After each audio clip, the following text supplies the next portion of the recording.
Hi friends, welcome to our channel. Ugram రీమేక్గా సలార్ ఎందుకు చేశారు? సలార్ మూవీపై Prashanth Neel clarity.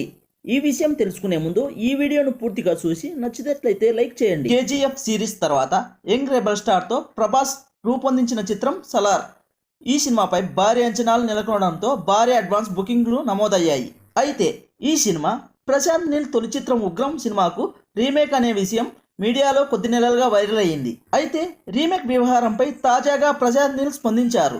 KGF music director కొద్ది నెలల క్రితం ఓ ఇంటర్వ్యూలో మాట్లాడుతూ ఉగ్రం సినిమాకు రీమేక్ చేస్తూ ప్రభాస్తో సలార్ మూవీ నిర్మిస్తున్నాడు ప్రశాంత్ నీల్ అని చెప్పాడు.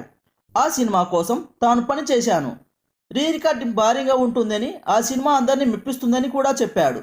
అయితే ప్రభాస్ ఫ్యాన్స్ మాత్రం ఆ విషయాన్ని తేలిగ్గా కొట్టిపడేశారు. అయితే తాజాగా దర్శకుడు ప్రశాంత్ నీల్ మాట్లాడుతూ ఉగ్రం సినిమా తీసినప్పుడు ఆ మూవీ థియేటర్లలో ప్రేక్షకులతో కిక్కిరిసిపోతాయని అనుకున్నాను, కానీ నా అంచనా ఎక్కడో తప్పింది. అది నాకు నిరాశ గురిచేసింది. 2014లో ఆ కోరిక అసంతృప్తికి గురిచేసింది.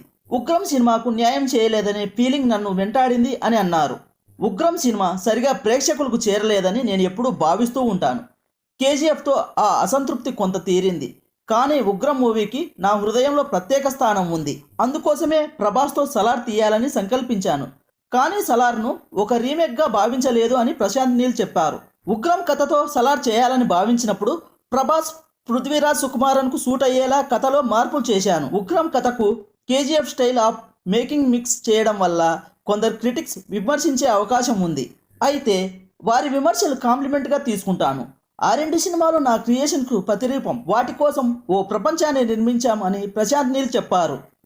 అదండి ఉగ్రం రీమేక్కు సలార్ మూవీని తీశారన్న వారికి సమాధానం. ఈ వీడియో నచ్చినట్లయితే లైక్ చేయండి, అలాగే సబ్స్క్రైబ్ చేసి బెల్ ఐకాన్ ఆన్లో ఉంచుకోండి. మరిన్ని వీడియోస్తో మీ ముందుకు వస్తాము.